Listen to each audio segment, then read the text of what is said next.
Okay, let's watch Charlie's video.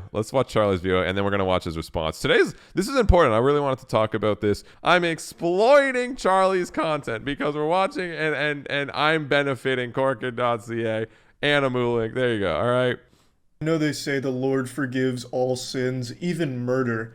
But thanks to one man, my third eye has truly been opened to a very hard to swallow truth that there's one sin so unforgivable that it sends the person straight to hell. It's React content. This gets wild and wacky for the touchdown real quick. There's a whole section in here where he diagrams. compares reactors to sexual abuse criminals and insinuates that they'd be likely to spike your drink at a party, take silence for consent. Basically is comparing React content creators to rapists. In his own document, he admits that he himself was a reactor. He is engaged in a lot of React content himself. So at one point, were you a rapist, Dark Viper? Were you likely to commit sexual abuse? Okay. So we're gonna keep watching. I'm starting to get. So Charlie went for the neck on this one. I thought Charlie. I didn't even get to that part. I thought he was gonna start with like just the things we were reading at the start, but yeah, he went straight for the essay stuff, which is like, damn. Okay, that's okay. I understand the stigma around React content, and I've always understood it. When I react to something, I'm constantly trying to either pause it and add something to it or interject comedy into it. Me too. Joke insert. Lamau. Hello, I like Charlie's hair.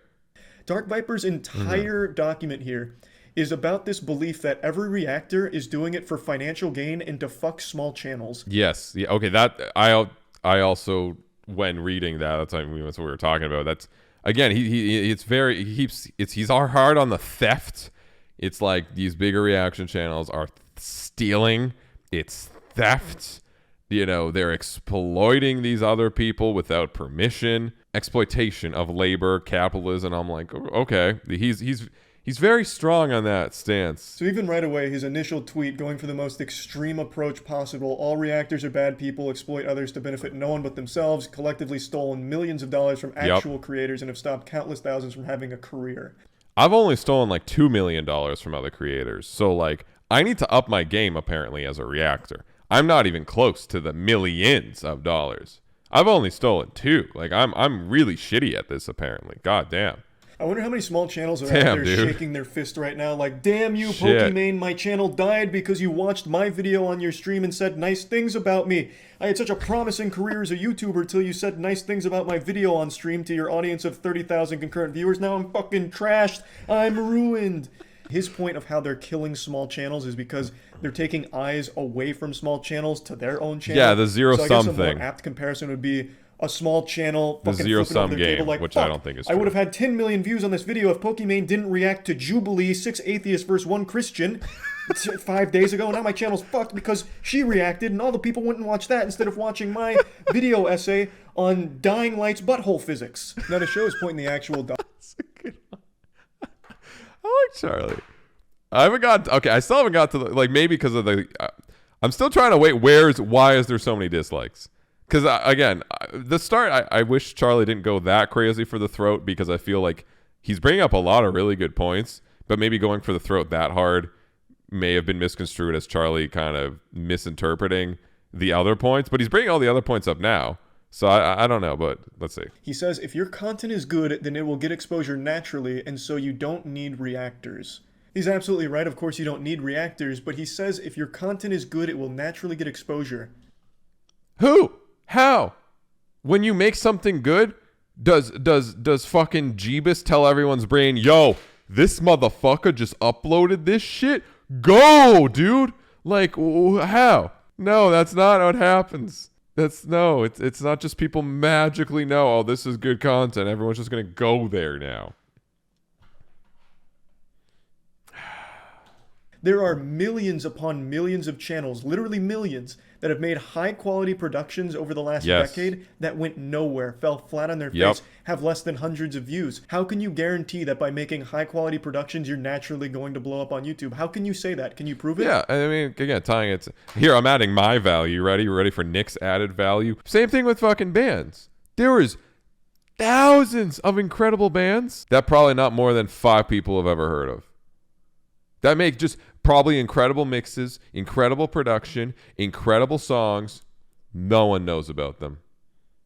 Ever. Just they don't. Doesn't happen. They're everywhere. What do you do about that? Are people just magically supposed to know? If the band themselves doesn't make the effort to find avenues and ways to promote and market, it's just their art won't get out there. It's not just, oh, well, you're talented, therefore you are the most successful rich person ever. No, fuck no. No. The pillar of his whole point is there's so much React content that now all of those eyeballs are on the reactors and not on the original content.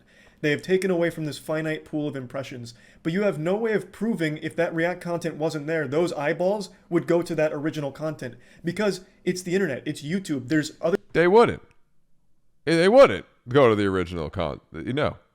No. They would not go to the original content instead. That's fucking insane to see.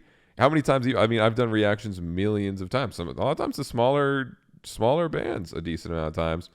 And to say, well, oh, Nik's video got more views, thus should have been our views is crazy. Because most of the people that see that video and are commenting, they're saying, wow, I've never heard of this band. This person's great. I just followed them now. Thank you. Because it's completely discounting the fan base and the experience and credibility that the reactor, or again, bigger content creator that's doing a reaction, has created. It's completely negating that portion conveniently, which is insane. And the tastemaker aspect of it, that person has earned some capacity through the value they've given the community to act as a curator of content, which then people find other content that they otherwise never would have even found. Let's say all of a sudden all of React content is gone. The people that watch the React content might just go watch fucking Netflix, might just go on Twitch and watch some gaming streams or something. There's no guarantee that now that the React content's gone, those eyeballs turn towards the small YouTubers. You can't prove that. So the claim is completely baseless. Those eyeballs could just be gone. They could go to a different platform. I don't believe by watching content there's a guaranteed viewer boost and all of a sudden that person's going to be a superstar and, you know, pay people an exposure. It's all legitimate. Like, hey, you know, I watched your video, so you can't be mad. No, I can truly understand when somebody doesn't like when someone reacts to their content. I get it. It's not like I'm fucking delusional. I understand it. And I totally sympathize when it's someone that doesn't add anything to it. That's what I keep saying. If you don't add value to it, then it's like people won't fucking care about you. Like, so people just usually won't even watch your shit anyways. Yeah, add fucking value. That's kind of the number one there. But I can, however, prove that multiple times channels I've reacted to have been very positive about it, and their channel has grown exponentially as a result of it. I never liked talking. Yo, Charlie, you can react to my shit anytime. Not only will I thank you, I will share it on all my social medias. And then I will pray to you as if you are actually Jesus. Just putting that out there. All right? I'm yo, any day. If Charlie wants to react to my dog shit, bro, I will not complain.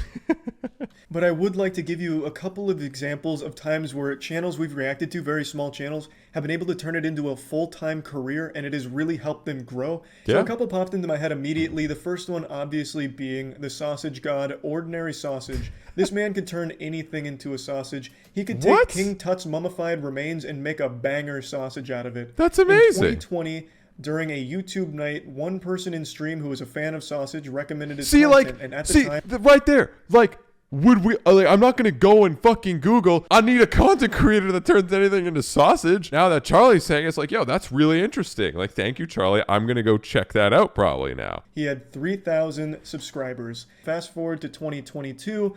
He is now at 655,000 subscribers. It's become like his full-time passion. Jesus. And we've become good friends. We've collaborated quite a few times over the years, and it's just always been a great time. He's still making sausage out of anything.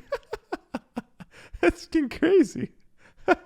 There's a chance that maybe the algorithm would have picked up sausage making for some reason. Sure, you could make that argument. Maybe the channel would have been successful without the reaction, but it's inarguable that it did help. It is still against his point. I'm not reacting to things that are just going to bring the maximum amount of profit. That's not what I care about. I've never been a money-driven person. And to be put in this document where I'm compared to a fucking sexual abuse criminal as well as just a money-hungry exploiter, he calls me an exploiter class, is outright disgusting. Yeah. I'm watching these things and reacting to it because I think it's fun content that I can add to and have fun with. Yes, add to add value, add to. It transforms the content. That's literally why, and I do think DMCA is so fucked up because it's an old law. But even in the DMCA, the grandpa law, it actually says under fair use is legitimately transformative content. Content that has been transformed enough to the point where it's like, okay, you know, it's almost its own content. I try to be objective, right, as I can, I guess, but I am biased. Like, I like Charlie's content. But even before watching Charlie's video, like, we were reading this. The points seemed pretty ridiculous, like the premises they were building. So, I mean, like, again, I'm biased probably, but like, I'm still like, that seems a bit of, you know, a bit extreme. There's still so many things I could point out in this document that are just blatantly wrong, such as this claim at the bottom. They will, of course, then upload this stolen content to their YouTube channels, as well as further maximize profits that would otherwise, again, go to actual content creators. Hey, can I get a source on that? Can I get a prove that, buddy, please? Yeah. Each of these creators earns on average $20 million a year on the back of unpaid writers and content creators. Hey, can I get a source on that one as well? Where the fuck is my 20 mil a year? What an outrageous number to pull right from your fucking dick hole there. 20 million a year. Is that really what you think I make on YouTube, Dark Viper? Holy shit. Your CPM must be crazy.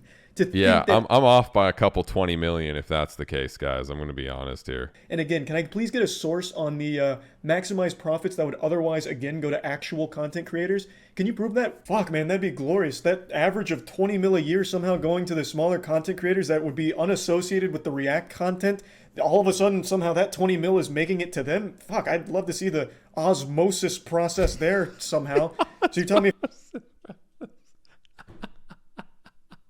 Not everyone is in YouTube or online content creation for the maximum amount of money. Maybe it's different with Dark Viper, and that's why he's always so fixated on the money aspect of things. But for some content creators, even the small ones, they just like to see people enjoying. I'm sorry, did you hear some bullets? Because I think shots have been fired. Audience like a fucking shit. Yes, there's a finite amount of impressions that can go around. Nothing is infinite. And yes, some of those are on the React content, but if it wasn't there, that's not saying that they are all of a sudden going to the other content elsewhere. There is nothing that he has presented in this document that shows that. But on the other side of this coin, you can show that there are the cases where React content helped channels blow up, maintain an audience. You know, even with his trickle-down Reactanomics that he seems to hate so and much, not you just, can at least prove that not just YouTube, but on bands as well and reactions and shit like that. Like there's a good there's a good handful of bands nowadays that were doing okay, and then reactors start to fucking pile on this, and then it's just this extra explosion. The content was already good that they were creating, but then they have this extra exposure because people are reacting to it and basically sharing it as those people are being curators or adding value in some capacity. If his graph is right, let's just assume he got everything right. React content has 30% of the eyes while everything else is getting scraps. Yeah, if that 30% is gone, there is no guarantee that 30% that is now gone from the React channels goes to the other creators, because they could just go somewhere else or turn off the computer and go do something else. It's not exactly like the market when it comes to just watching fucking videos. Listening to Charlie's take, there's only two reasons I can see that this is, as you know, again, he usually gets an incredible dislike. Like, he's a big content creator. He makes good points, right? One is just maybe because he went to the throat so hard with this SA stuff, right? And maybe because that wasn't this guy, the Dark Viper's main point. It's just maybe people feel like Charlie's focusing on that point too much or something, even though he talked about everything that he talked about various points pretty well. Or it's just that guy's fan base just came here and, bombed, disliked him.